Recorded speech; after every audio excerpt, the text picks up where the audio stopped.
Namaste, everyone. I was just a little bit sorting out. So, yesterday we will continue from where we left off. First of all, thank you for everybody joining and reverence towards Babaji and his family who has given this darshan to us.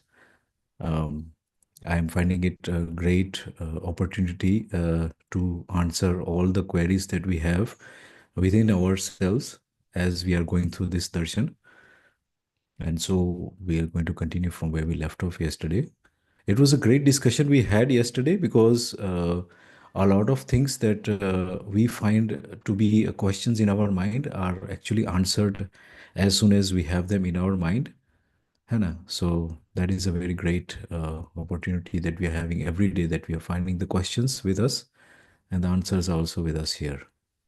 Okay, great. Namaste, So, Bhaiya. Namaste, everyone. namaste. So I'll just read what we had discussed yesterday. Two significant events have occurred. First, I understood Jeevan, which inherently contains understanding. Second, I found a way of living with understanding. We operate in four and a half activities on the basis of belief and faith. Faith means believing without knowing. Trust means believing after knowing. So a lot of discussion we did yesterday on this, how the belief and how the faith is taking us for a ride. Our mind, our intellect, all is going towards literally what is animalistic mindset. And we discussed how then what we need to do as the human order. The 10 activities of Jivan become evident when living with trust. I evidence all 10 activities, and so can you. Humans must evidence coexistence. The atoms and molecules too exist in orderliness while recognizing one another. All the planets, celestial bodies, vegetation, minerals are in orderliness, evidencing coexistence.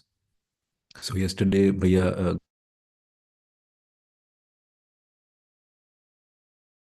from these things, smallest of atoms, all the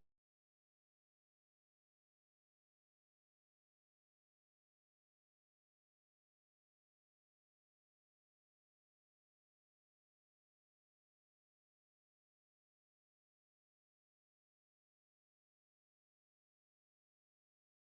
So yeah, it's a great way of being. We also touched on education yesterday, of how the point to be noted here is the education part needs to be clarified within all humans. So that's we are going to slowly get into that, uh, and we see can how education can help all of humanity. At a fundamental level, all units are energized within themselves to evidence coexistence.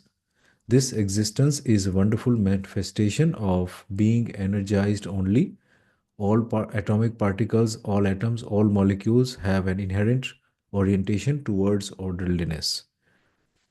Um, but yeah, is it me or have we This is new, no? We have not read this part, right? It sounds familiar, but yeah. This itself is the main inspiration for humans, in my view, scholars and scientists. I think we have read this part, right? Yes, we have read. We have to start from the forest. The Okay, the forest, forest. Uh, hills, and minerals. right. Okay, yes, huh? Because we From said there. that. Yes, Huh. yes, yes. Okay, yes. Oh, yeah. Okay. So the forest, hills, minerals, and animals that surround us have manifested their grandeur through coexistence alone. They thrive through the way of coexistence. Look at this word. It says it thrives. So basically, it's not struggling, it's not fighting, it's not in line with disorderliness. But the word thrive itself, it means that it is in harmony and it is in orderliness. So this is very important. The whole of animal kingdom, the whole of material order, the whole of plant order, they are coexisting, right? And they are manifesting their grandeur. But yeah, without coexistence, nothing would be protected. At fundamental level, every entity is protected, regulated, and energized by omnipotence. So we can see that the smallest of things has been taken care of, and when that has been taken care of, it is almost in a cyclic loop, and that loop in itself is a protection mechanism, where we see that the matter or the material order is sufficing for the plant kingdom, the plant order, and the animal kingdom, and vice versa. They are also adding to the matter and the plant also. So we can just remind ourselves of how the animals are adding to the plant order. When they are defecating or when they are urinating, they are giving back the nutrients in the better form. So that is their basic way of adding value or sustaining the value, rather not adding value but sustaining the value. The value there in itself is there of coexistence, but they are there to play their part of cycling the value, basically, right? And again, the last sentence, at the fundamental level. So basically, what is at the root of it all is everything is protected, regulated, and energized by omnipotence. So this again, we are saying that it is in the omnipotence. It is in that place of power where everything is regulated, protected, and energized. So we need not be having so much of regulations outwardly, just that we become in line with orderliness, and then all this policing and all those kind of things will not be needed, because most of the things that we are seeing, this actually, this sentence means that when we are in orderliness, we will see all other humans as a human order. Hence we will also see them in orderliness, and everybody else is also educated or knowledgeable. They too will also respect all sort of life and all sort of entities which are part of the coexistence, that is the plant, the matter, and the animal kingdom. So they will also be regulating it, and they will also be in orderliness with that. So the protection mechanism completely is not required. So we will see uh, a lot of budget released from the money which is going to the wars, burning fuels, and all these nuclear warheads and all these things, all the money going there. Jet pilots, I heard that we have bought some other jet pilots today, in the news it was there. So yeah. One important point I find here Yes, yes, is me. that in the idealism we have learned that the God controls us or control everything, whereas it is written that every entity is protected, Mhm. regulated, and energized by omnipotence. Mm. So that is the major shift. That it Right, is not the controller, rather it we get energized from the omnipotence. So that is the right. major shift I find. But yes, this can be further. You can put more light on that. Yeah, I think uh, it's quite. I was just I like to make buckets of sand when I'm filling up the sand and then putting the plants inside it. So I was just going outside and walking outside and carrying some sand, and then when I was taking the sand, a lot of fine dust was just flying around as I was picking up the sand. And I just realized how small the particles are, that these are visible by the eyes, right? The flying dust was visible by the eyes. How each and every atom are in orderliness, and all these things are fundamentally governed because of the space, because of the omnipotence. And that was a very good realization for me. Okay, look, everything is in balance, everything is regulated, is energized, and look at how everything is acting and enacting based on their molecular structure. And here we are having the best form of machinery in the sense of electro mechanical, call it electrobiological, electro whatever, chemical, whatever. We are the highest for sort of machinery that can exist on this earth, and yet we have some miles and miles to go. At least the darshan is there. I mean, it's not supposed to be so fast, I mean so far, but yeah, I mean, if Hmm. you think of it. Why? Okay, we have, What?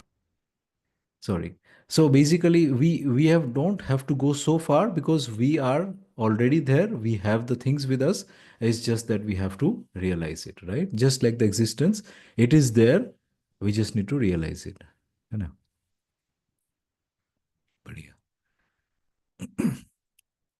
So I'll just read ahead. While those working in the form of molecules and biological cells have specific functions, the grandeur of coexistence is evident even in this. The coexistence of one cell, prana kosha, with another cell leads to multicellular forms, resulting in the formation of definite organisms. The method of formation is inherent in the Prana Sutra genetic material situated in the cell. This is called Rachna Vidhi, genetic code. These Pran Sutras have continuous search activity in them, which is evidenced by the multitude of diverse organisms we observe.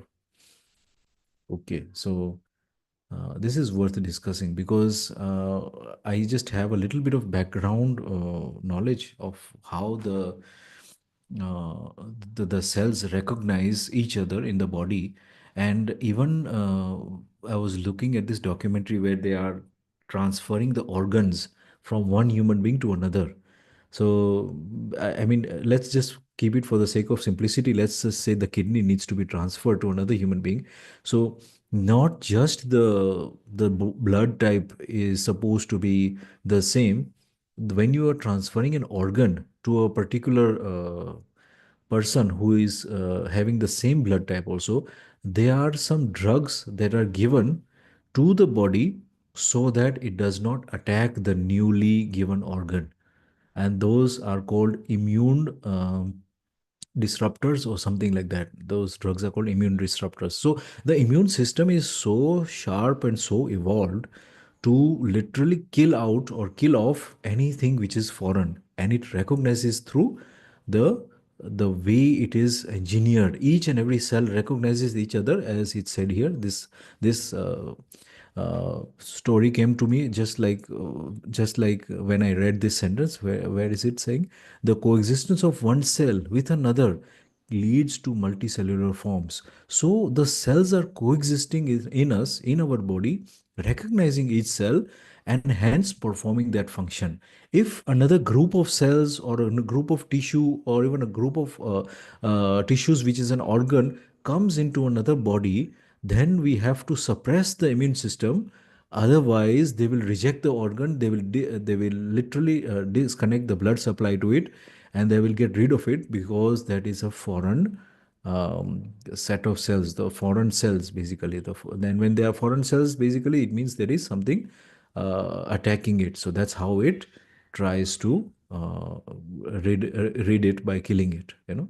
So this is just, I recognized how each and every cell in our body is knowing and recognizing the other cell. On the other side of this same talk, we can say that when our mind is not in line with our surroundings, or when it is not in line with our thought processes, then there is a conflict which happens within our physical body, wherein some cells, which are cancerous cells, get that opportunity to multiply, because now the immune system does not know which cells to attack. So it starts ignoring the cancer cells, and these cancer cells are very hyperactive cells, and basically they develop because we are not in line, we are not in orderliness with our thought processes. Say for example, if a person is suppressed for many years and years, say if a person cannot speak their mind, or if they are in sort of situation where they are oppressed or suppressed, so this continuous sort of behavior brings a toll onto the cellular level, and those cells now turn rogue because the cell's activity is to exist. When the thought process is there killing the process of existing, basically having negative thoughts and all these kind of things, what the cell do is try to survive that effect, survive that pressure, and they become rogue. And when they become rogue, they become cancerous, and then you keep on having these negative thoughts, so they keep on multiplying, and that's how the cancer grows inside you. So this is a new just study that I was reading of what is exactly cancer at a spiritual level. And it is basically something, not all of them cancers, I mean some of them might have them genuine systems where they are coming in and multiplying from external environments, but usually cancer just comes from within. And most of the cancers, even the cancer of the breast or cancer of the liver or cancer of the lungs or cancer of the intestine, all these things have some form or the other related to the thought processes. And I thought it was important to mention here because the cells do not recognize their coexistence, that they are part of each other. That's why the rogue ones keep on multiplying. Mm. Um, yes, I believe Wonderful, everybody. wonderful, wonderful, Bhaiya. So Yes. you have explained it beautifully Mm, how the external cells or external things, mm. whenever there is this change of organ or uh, trans- Transplant. transplantation of any organ, Right. then so much care has to be taken. Mm, Like it should not be attacked by the internal organs and right. also the same blood levels. Right. Wonderful ideas you have given. Yeah. Thank you, Bhaiya. Yeah. I think everybody has seen this Star Trek movie. In that movie, we also saw how an orderly human population was living nicely in that planet, and some rogue cancer cells, even their faces were deformed. There was a very nice movie. They have kept everything, small details of it, very nicely. So the people with the faces which were abrupt, they were showing the cancerous cells. So I'm just trying to, because we have seen that movie, I'm sure most of us have seen that movie, because the people on this planet were living in harmony. There were a couple of rogue people, and they've used this word, the rogue people. They wanted the life of the extravagant, or going into space and traveling into space and all those kind of things. So they were shunned by the village. Now the village is basically something which is in orderliness. We could see that how the children were getting the education there. They're getting the education for hundreds of years because they had a lifespan of thousands of years. So the children were getting education for hundreds of years. They're mastering, they're playing. All these things is happening. Everything is in orderliness. But a particular group, a rogue group, wants to do something out of the box, out of orderliness. And then they were shunned by the village because the village could not take care of them. They could not take care of their disorderliness. Let's just put it at that. So now they went away. They made this particular combination with another group of people who like traveling in space, and they said, look, there is this planet that we can collect the material from the rings of that planet, which can give new meaning to medicine, which can give new meaning to the healing of organs. And so that was the message of the movie, that even though something is in orderliness, we need to protect it. So we can see in the middle of the movie, the captain was trying to protect it at all cost, even though his rank was lower. He's the technical side of the movie is saying that righteousness has to be preserved. Even though his rank was lower, there was a rank higher above him, and that he was told to leave that space area and go somewhere else in another quadrant. But they didn't do that. They just stayed, and he removed his uniform at that point, and he loaded up his guns. And then the crew of the captain also said, okay, we are with you because you're not wearing the uniform. We are also with righteousness. And they went down there and started preserving the orderliness. They started to transfer those people, keep them there so long as to the higher order can come in and take the notice of what's going wrong with that place. So yeah, again, linking with all this, what we have just read, that everything recognizes everything else, and that is the definite way of rightful living. I think it is very high time that we get this thing correct, because if we are saying all the time, we are saying that 1.5, 1.5, now it is 1.6. The moment it reaches some particular high level, I mean, I'm talking about the temperature, the average temperature, it just simply means 1 degree. What is that? That is just a small thing. But we are talking about the whole world average. So when the whole world average increases, there are a lot of plants and a lot of animals that are dying. There was this talk about Mahendra Bhaiya, I think I heard it this morning itself, that some the problem is I'm not good with numbers. Let's just say a particular percentage of animals have already died at the Amazon jungle. They have already died because of the temperature increase to 1.5, which is the case right now. We've already surpassed 1.5 degrees an average. So a lot of species of animals which were creating orderliness now have died. One more thing I want to remind also is that this planet, when it was coming into orderliness, it had a lot of bacteria and viruses, and that those were suppressed, and they were suppressed in the form of they were suppressed in the ground, or they were suppressed in the snow, in the glaciers that we are seeing. So there was this documentary they were saying that now, since the glaciers are melting, there are pockets of air inside it, because when the snow falls, it captures some air, and that air, it goes down with the ice glaciers, and now it has trapped some viruses there at that time, whenever it was millions of years ago, right? Now suddenly the glaciers are melting right now. What will happen? Those viruses will be released, almost like a typical movie. What will happen now is thousands of viruses and bacteria that were not existing today will suddenly come out from nowhere. And this is at the time when we are at the highest peak of human intelligence or artificial intelligence or whatever it is. And a simple virus like corona came along that was spread by the bats. Now there'll be some viruses coming out from nowhere, we'll not know it, but basically it will be these places that they are, the polar caps are melting and the ice sheets are melting, and these viruses are being released in the air, and this is going to happen. And it's not such a science fiction, it is possible. And when these things which were potent at that time, because when there was a lot of struggle on this planet, that's when these viruses and bacteria were surviving. Right now it's very inhabitable. So when there was so much struggle and they survived that struggle, those viruses easily attack something which is soft, like us. We are really the soft. As we said that we corona attacked the humans, it could not attack the animals, because the animal kingdom was there before the human order. So now these viruses are very aggressive. They might be very aggressive towards us because we are the last order, and we could have a very big havoc on this planet as compared to as for the human order only. There will be a lot of havoc for the human order. So just trying to be patient, also trying to be as not giving anybody any sort of fear, but this is the truth. This is what's happening.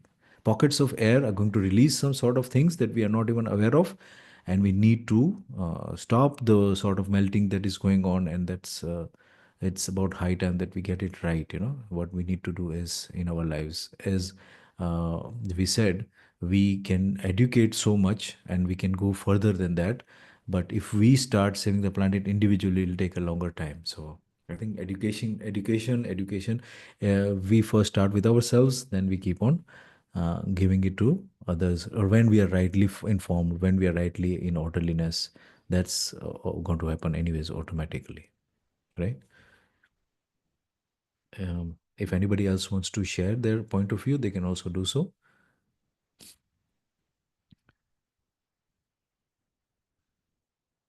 Okay, so I'll take the next paragraph. This evidence assures us of the preservance of surge activity in prana sutras and even in atomic particles. Imaginativeness and free will are the sources of human search activity. Additionally, the powers of thought, desire, resolve, and realization evidence in Jeevan remain dedicated to search and exploration. Uh, but yeah, maybe if you have the in Hindi this thing book, maybe we Yes, can. yes, I can read. I Uh, can read. so we can From the first paragraph or from this paragraph?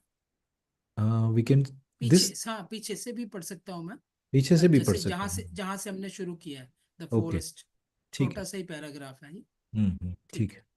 हमारे सम्मुख स्थित जंगल, पहाड़, खनिज, जीव सह अस्तित्व के आधार पर ही अपने वैभवों को प्रकाशित कर दिए हैं। सह अस्तित्व विधि से ये समृद्ध है। सह अस्तित्व नहीं होता तो किसी को संरक्षण मिलना ही नहीं था। इसका मूल तत्व यही है कि सत्ता में एक एक वस्तु संरक्षित, नियंत्रित और ऊर्जा संपन्न है। Right. जो अणु व प्राण कोशाओं के रूप में कार्यरत है, उनकी सीमा उतनी ही है। Mm. इसमें भी सह अस्तित्व वैभवित है। एक कोशा के साथ दूसरे कोशा का सह अस्तित्व होने का कारण बहु कोशा विधि से निश्चित रचना रचित कर पाए हैं। ये हम्म, रचना करने की विधि कोशा में स्थित प्राण सूत्र में निहित रहता है। इसका नाम है रचना विधि। इसमें निरंतर शोध होता रहता है। हम्म, इसी गवाही के स्वरूप अनेक प्रकार की रचनाएं हमारे सम्मुख हैं। इस हम्म, गवाही के साथ हम आश्वस्त हो पाते हैं, प्राण सूत्र में भी परमाणु अंशों में भी शोध कार्यक्रम है। हम्म, मानव के शोध कार्य का जो स्रोत है, कल्पनाशीलता, कर्म स्वतंत्रता। उसके बाद विचार शक्ति, इच्छा शक्ति, संकल्प, अनुभव, प्रमाण शक्ति, ये सब शक्तियां अपने आप में अनुसंधान करने के लिए, शोध करने के लिए तत्पर रहते हैं। हम्म, इन तत्परता के साथ ही इन 10 क्रियाओं के साथ जीने वाली क्रिया, जीने वाला वैभव प्रमाणित हो पाता है। हम्म। आगे भी पढ़ो भैया। Uh, हाँ, yeah, we can finish this paragraph. ठीक है। बढ़िया, yes. इन दस क्रियाओं में मुख्य मुद्दा है अनुभव होना और अनुभव मूलक विधि से जी पाना।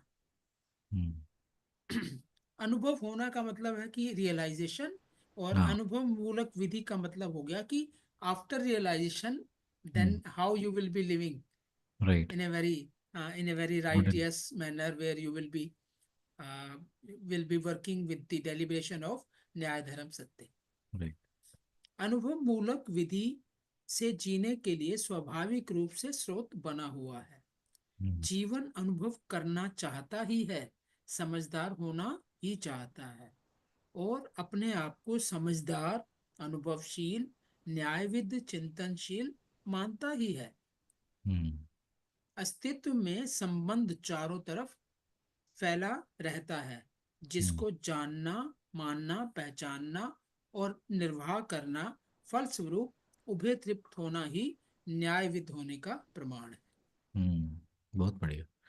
Since we are going through this book and also having some background knowledge, I believe that we are also understanding it at a very fine level. I would say, this darshan, be it read in English or in Hindi, I think it's getting more clear and clear. A lot of things are being repeated again and again, but of course, because they are linked together, and we can see how. Let's just start from where we had stopped in English. Imaginativeness and free will are the sources of human search activity. So we were saying that how the cells are able to identify each other, they always have this ability to the recognize, so what is that power when we call it to in the human order? So that is called the imaginativeness and free will. So this apparently in a delusional mind is going towards the profit, the what is healthy for us and what is the um, likable for us, priya hit labha, right? Hmm. But when we have it aligned with nyaya dharma satya, the same imaginativeness and the free will now be geared towards the orderliness, towards the righteousness. We will start building some things in the future which are going to give orderliness towards the whole planet. So this is again very important, that not by creating the forums or not by creating the let's save the tiger, let's save the trees, let's save the oceans, all these things that we are saying, of course they have their place, but the imaginativeness is locked. It is just still, they have to be funded, these people have to be given resources and all these things. But now once you educate the mind, educate the delusional mind, now that delusional mind no longer stays delusional, rather becomes very geared towards imagining and using their free will, using their uh, what's the three things that a human being has? Their wealth, their mind, and their उसकी उसके पास तन मन धन, right? So basically their body, their tan, their man, and their dhan, and their mind, and then their wealth, they will be using it towards the orderliness. This is what the beauty of the darshan is, right? Additionally, the powers of the thought, desire, resolve, and realization evidence in Jivan remain dedicated to search. and exploration. So once again, when we are resolved, we will be geared towards, and all our thoughts, all our desires, all our resolve will be geared towards exploring what is um, in righteousness, what is in the orderliness. And only through this dedication does the grandeur of all 10 activities of Jivan become evident in human living. So again, only through this dedication. I think when he says here dedication, it means staying in the Nyaya Dharma Satya state of abiding by it rather, and that too not by force but by realization. Abiding by it by realization, and that's how the grandeur of all the 10 activities of Jivan become evident. The primary objectives of these 10 activities is attaining realization and being able to live based on realization. So again, daily activities of living based on realization, right? The source of realization based living is inherent in Jivan. Again, this line was also very important. Every human being, when they listen to the darshan, last time when we were in Monteria, I was listening to this lady that she said that I am a one person that cannot sit for 10 minutes on anything, and today I'm sitting for more than 8 hours. Is it 8 hours? I think. Let's just keep it to 6 hours.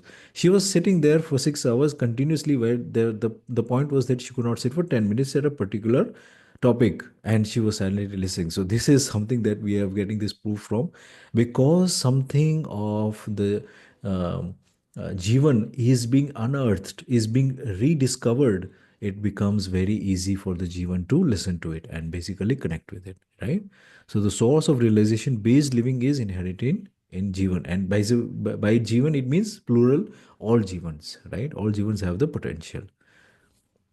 Okay. The humans inherently aspire for wisdom and believe themselves to be wise, realized, judicious, and contemplative.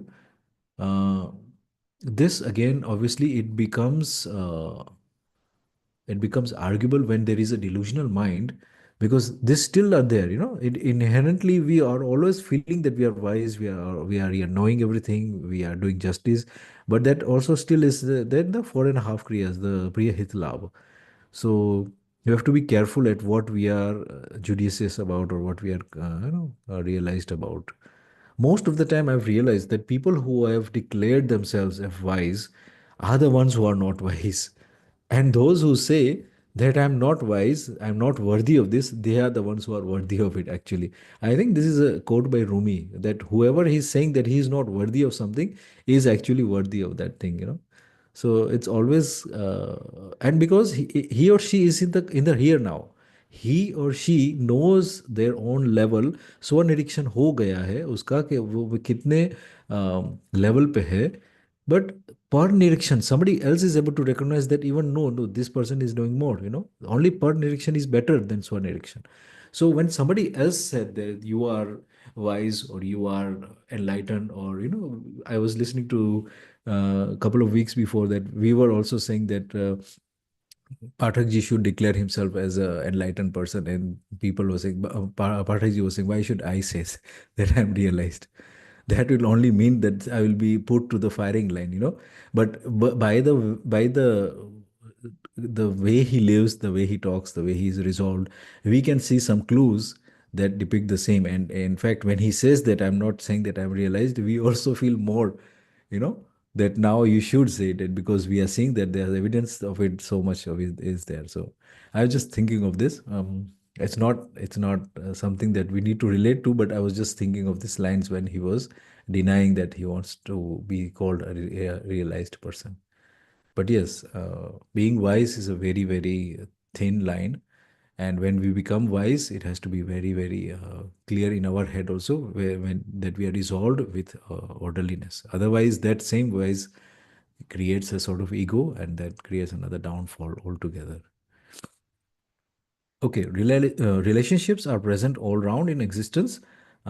Yes, knowing, believing, and recognizing and fulfilling these relationships and finding mutual satisfaction as a result itself would be evidence of judiciousness. So again, had we not realized that this particular person is my brother or is my sister or is my aunt or is my uncle, we would have a sort of unknown expectations, or we would not know how to uh, behave with them. But recognizing them, so as Babaji said here, relationships are present all around. He has not stopped there. He has said knowing, believing, and recognizing and fulfilling these relationships. So these have to follow after you recognize a relationship: knowing, believing, recognizing, and fulfilling these relationships, and finding mutual satisfaction as a result itself would evidence of judiciousness. So both of them would feel trupti bindu, or a sort of a fineness together when they are basically resolved with that type of relationship. You know, but yeah, I will just maybe take one more paragraph, then we can just have a small discussion Bhaiya, after I that. can read further. I can read further. Yes, yes. Okay. Humans are free to choose whether or not they want to become wise. Mm, If they choose to become wise, then there are always conditions in existence for becoming wise. All the content is available for becoming wise. If they mm, choose not to become wise, then existence has content for that as well. But the mm. results of the two choices are different. Right. Happiness or good is not going to happen in ignorance. I Mm, have never wanted to live while being tied up with something as a burden on someone, or while fighting anyone. In the mm, same way, you would also not want to live while being tied up with something as a burden on someone, or while fighting someone. No one wants to live being trapped. In mm. this way, every human has a desire within to become wise. They Right. want to live harmoniously with justice and resolution. Mm. Right. बहुत बढ़िया. So we can take a couple of examples here where the youth of today, and indeed because of artificial intelligence, we are going to see a lot of youth that are feeling the tied upness in their normal working hours. They are asking for more time with the family and all these kind of things. They're working from home and all these kind of things are happening. So somewhere down the line, even though they are not aware of the darshan, here it's saying humans are free to choose whether or not they want to become wise. So in the process of becoming wise, what will happen is that we will have uh, happiness on one hand, and on the other hand we will have ignorant people who are trying to feel good. But as we had discussed before, the delusional mind will always feel the trapment. We will always feel entrapped when we are in the state of delusion, especially if we know that there is something else that we could have done and we could have reached the harmony. So towards the people who are with darshan, I think it's very important to say that we have, as a person who is on the path of realization, we have a better obligation, or rather a deeper obligation towards the whole of humanity. Because if we don't get ourselves into orderliness, if we don't have the sort of clarity within us, then the normal world is going to do what it's going to do. It is going to ruin itself. It's going to destroy so many things that are in harmony already. We just discussed of how so many species of the Amazon jungle have disappeared because of the slight change of the 1.5, more than 1.5 degrees now.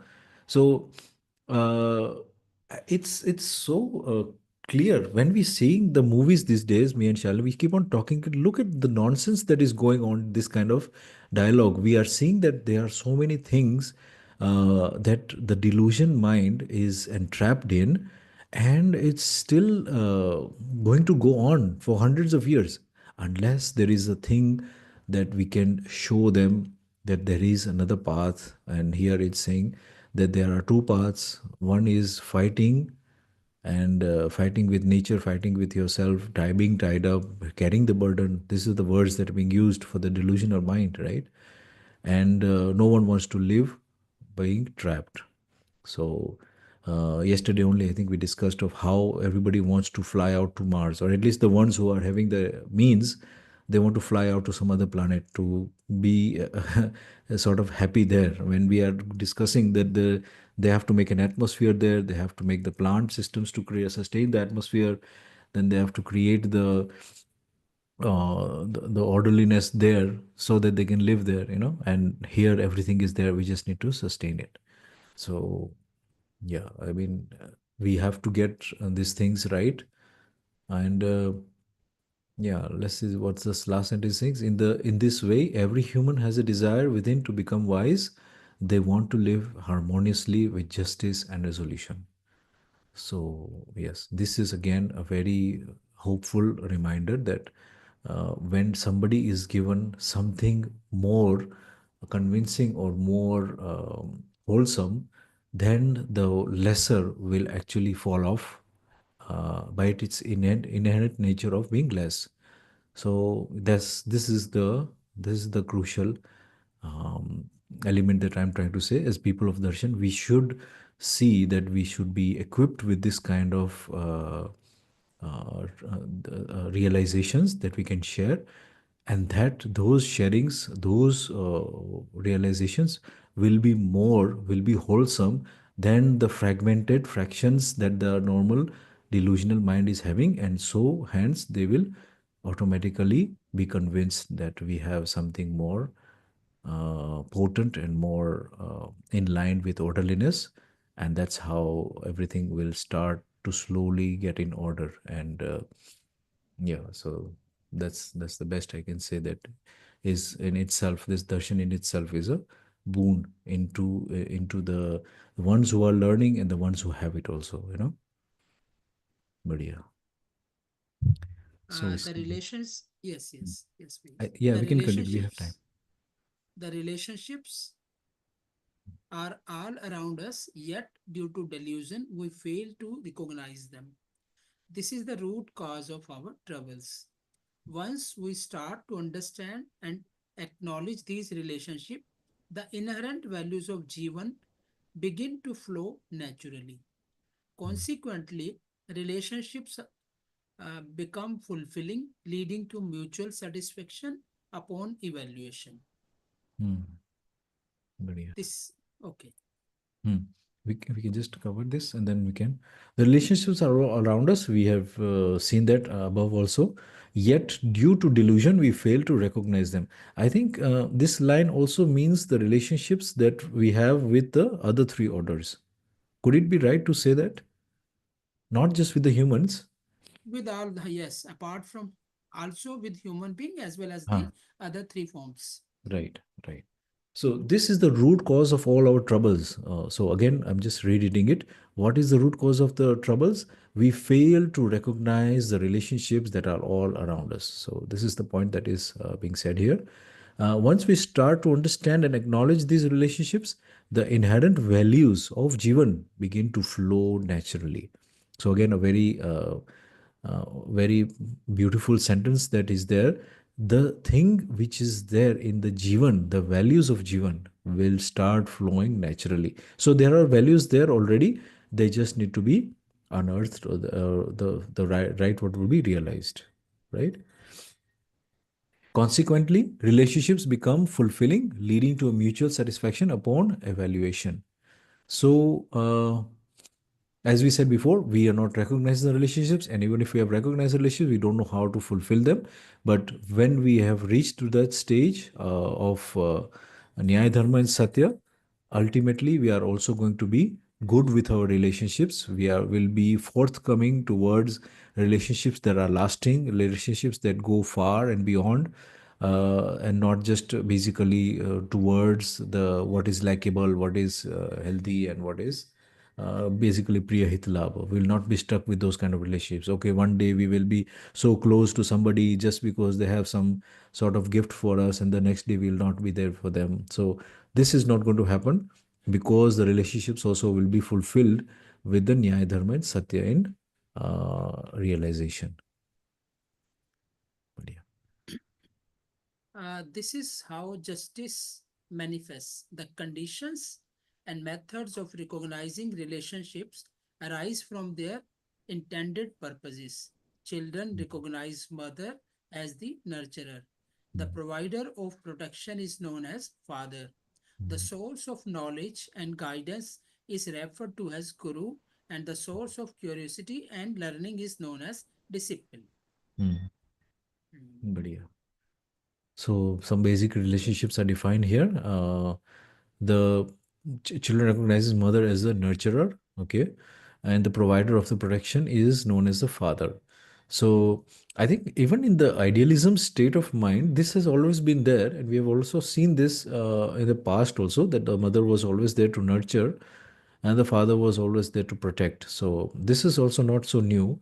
The source of knowledge and guidance is referred to as a guru. This is also explained and seen. We can see it also in the lines of idealism.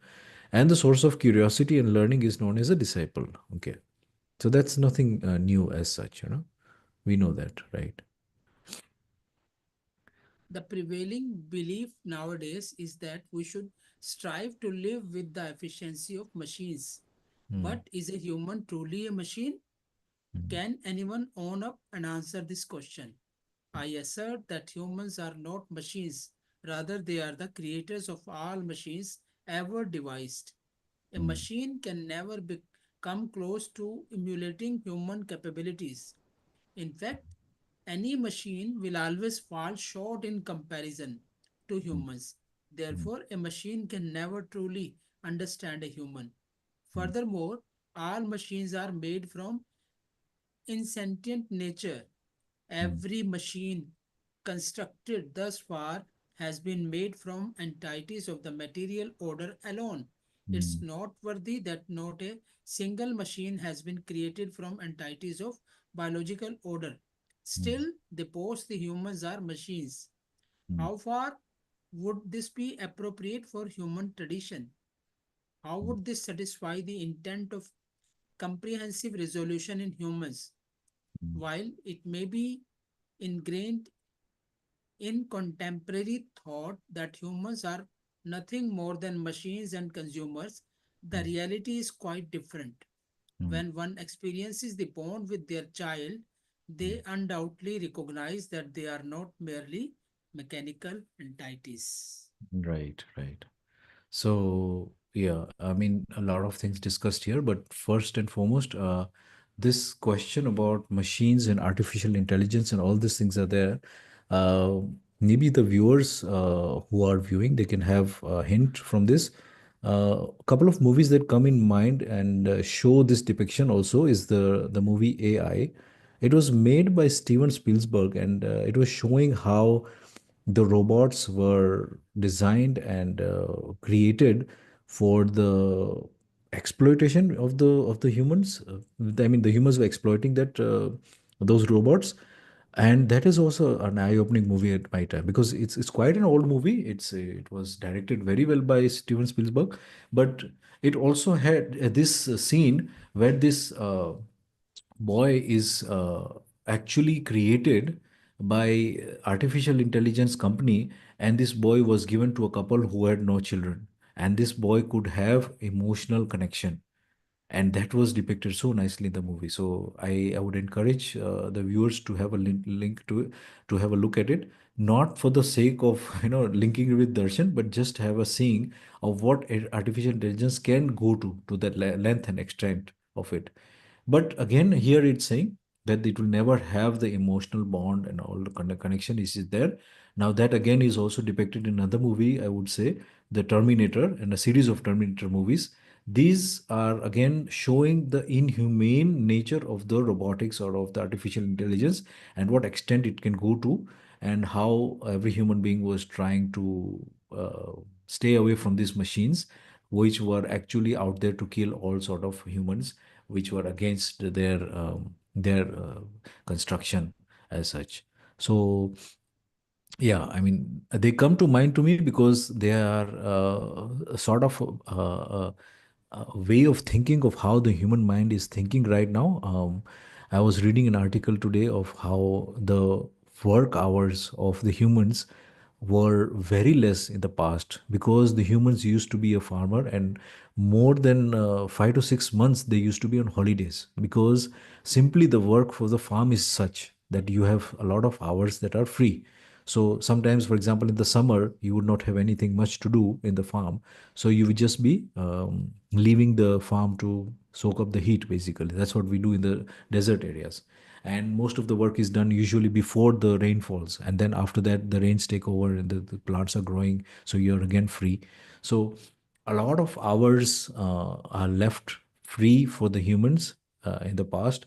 And in the recent, we are seeing that we have become more involved with work more than the peasants, actually. That's the number of hours that we are committed to these days because we are working regularly throughout the year. That's another thing. We have short holidays. I mean, that too is also in foreign companies. I don't believe that any such companies in India, maybe the well established companies might be having holidays per year, couple of months or whatever it is per year, they would have the holidays.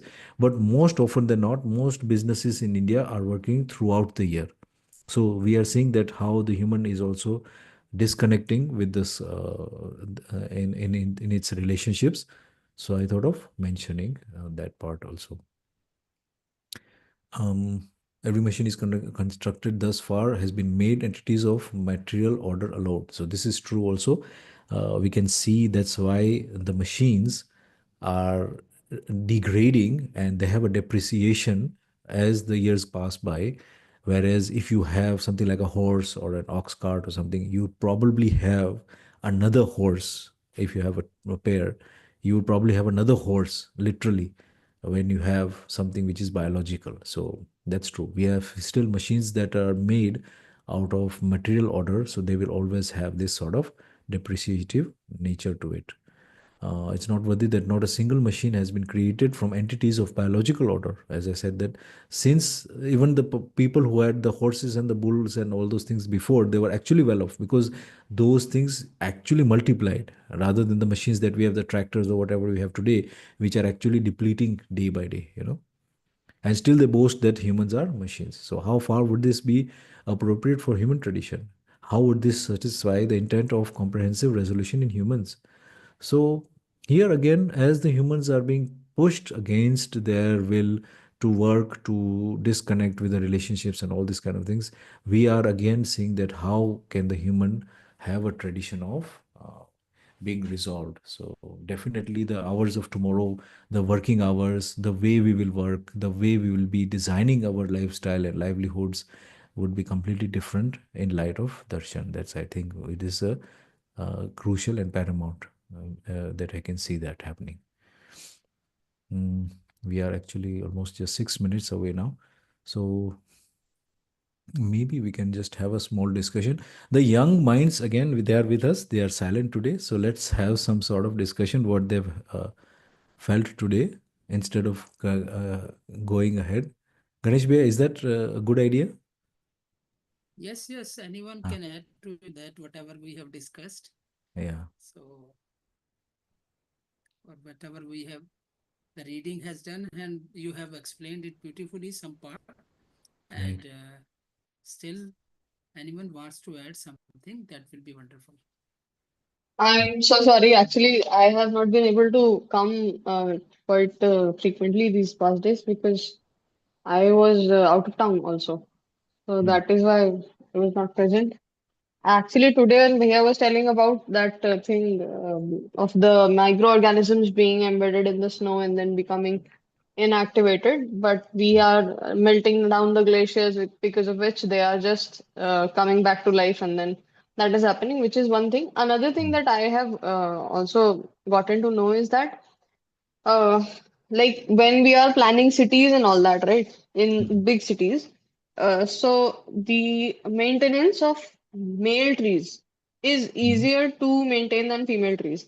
Now we mm, all know that male trees generally have pollination and they have a lot of pollen grains. In Hindi, parag, that is what it is known as. right. So what happens is that when they are in full bloom, the amount of pollen which is released is in tremendous amounts. Mm, While these normal female plants, which would have balanced that out, are completely not there because it is difficult to maintain them. And because they cause fruiting and then fruits fall down and it causes messes. So, right. because of that, allergies are also now acting up a lot in people. Ah, So, we think okay. that we are planting and it is helping us, but since we are doing it at our own convenience, without understanding, that is also not. working out. Even Mm, in case of forests and trees, the way that they are exist in mutualism with each other is that mm, there are multiple kinds of fungi which are also existing. mm, And these fungi generally are they also have like a moderate temperature in which they operate. And mm, fungus is a very complicated organism, and human beings don't have proper understanding of them as well, because right, they are neither animals nor plants, and we never had that kind of interference with them. So right, we are not that interested in them anyways. right, They are only studied by a little bit. So right, fungus is also, as the temperature is rising, the organisms it is affecting will also increase, and ultimately it will start affecting humans in a much larger scale. Because mm, abhi tak it was easily affecting animals because it was easily able to live in that lower temperature. But mm, as soon as the temperature will increase, it will be able to infect human beings also. And we won't be having cures for those things because we never studied it. And other than that, also fungi and all of these things have a lot of mutualism in case of forests and all. So planting a tree versus planting a forest is a completely different thing, because forests in itself act as an entire organism. Like we were reading about cells right now, that cells recognize each other and they live in harmony with each other. An individual cell is not an orderliness in itself. एक right, कोशिका अपने आप में व्यवस्था नहीं होती है, वो पूरे mm, शरीर के साथ होती है. mm, Similarly, a singular tree in itself is not equivalent to a forest, because a forest will have a lot of biodiversity. So the higher the variety of plants we have, the more it is going to be better for all of those organisms and us. Currently what is happening in India itna nahi hai, but in mm, foreign countries they have a culture, they cultivate in the form of plantations and monocultures. So there are mm, like hundreds and acres of mm, just one type of a plant. So let's say mm, wheat. So right, that kills the biodiversity of that entire place. The right, insects which are dependent upon the wheat might exist, but they are also killed due to the pesticides and whatever. So the mm, biodiversity there is basically nothing. So that right, entire wheat field is just as useless as a barren piece of land. exactly, exactly, Whereas an entire jungle will need a lot of things and it will provide a lot of things. yeah, The roots are interconnected with each other, and even a tree which is dying is also a very important part. Even forest fires are sometimes considered, they're not sometimes actually, when naturally it is happening, right, every once in a while, fires flare up in forests, right? mm, And mm, which is a good thing, because that gives a new space, and the it kind of rebirths from that place. So mm, new organisms can come to that place and start living there. So mm, fires even then are also beneficial. But now what is happening? Our activities are causing these fires, and the nature is unable to balance them out. So mm, they are causing more destruction. So there are many such things which are there.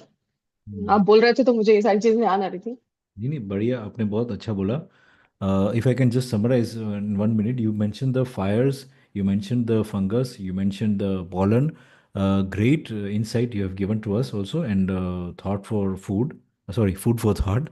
and and yeah, I mean, again, as you mentioned, you are mentioning that there are male trees that people are planting. I have listened to a person who is a doctor, and he wanted to plant a tree outside his clinic, and just because the falling leaves, the leaves just fall because of any season, the leaves fall in particular seasons, and autumn basically, and the leaves falling down to the neighbor is a problem, and that's why they had to cut the tree down. Basically, there was a tree there and they had to cut the tree down because the neighbor complained and said the leaves are coming on my part of the area. And this was, I mean, what kind of year they are living in, that there are these kind of mindsets that still exist. But see, again, it all boils down to education, lack of it. I mean, it is just this only. As you mentioned, plantations versus gardens. We need to have gardens instead of plantations of a particular thing. When you have one particular thing growing, that invites the natural pests to come and balance it out. Those things are not coming to create disharmony. Rather, the disharmony which is there, which is the plantation, they are coming there to. eat away part of it to make to make room for the normality to return, to make new seeds or new trees to come up there. That's why they attack the locusts or the termites or whatever it is. So I'll give a small example.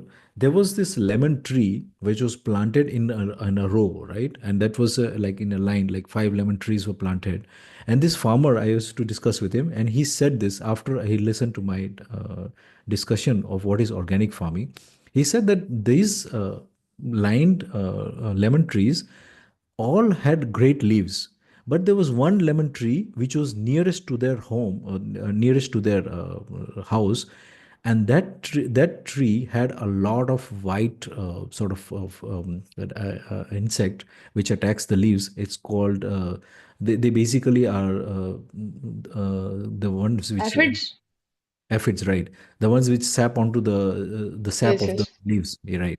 So the farmer asked that I have after your discussion, I've understood how those are the ones that are coming to attack to the lemon tree. It's because there was a lot of content of nitrogen in that tree. And how was that nitrogen coming? So, fortunately or unfortunately, there was a toilet nearby, and that toilet was not connected properly. So, the urea which is left in that area was being drawn up by the tree here, and that was creating an excess of nitrogen.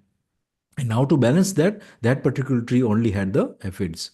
So sometimes we put the nitrogen in artificial means, thinking that that is good for growth, but actually that now creates or invites another sort of insects to balance it out. And then we attack those aphids again with another pesticide, or maybe with natural predators or whatever it is. But then again, without knowledge, without education, we'll always be able to have uh, the ill effects of orderliness. I would say this Hmm. is the ill effects of orderliness to the delusional mind, but to the right mind, it's so understandable, it's so predictable that we'll always be having the right way of doing things. You will not Hmm. have these problems ever coming because we will be designing it in such a way that it will create the orderliness.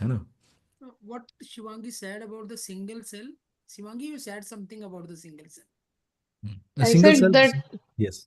Yes, single sure. cell, matlab, in a multicellular organism, single cell, Yes, in yes, like if that yes, is a yes, single cell organism, then it is an entire yes, thing. yes, But yes, in yes. a In a multicellular, like in a human multicellular, being. Hmm. yes, yes, definitely. Yes. Yeah, everything is in coexistence. Basically, that's what I think she was trying to say, right? Yes, yes. But there are certain single cellular devices, they are complete system in itself. Huh. That's what I Ah, wanted to say. that is there. Yes, Yes, yes, yes. yes, yes. Yes, that's the बढ़िया. So again, thank you very much, everybody. We have a lot of discussions. I hope we open up this discussion every time at the end like this only. It's great to know new things also. Um, Shivangi Didi shared a lot of things today. बढ़िया, है ना? So we meet tomorrow बहुत again. बढ़िया. हाँ, I request everyone to participate right, whenever they find the opportunity. right, बढ़िया. So you increase our knowledge also. Yeah, exactly. Everyone We are is helping each coexisting. other. We Yes, are adding yes. and coexisting like that. बढ़िया, है ना? चलो, we meet tomorrow again, same time. Thank you, everyone. Have a good night.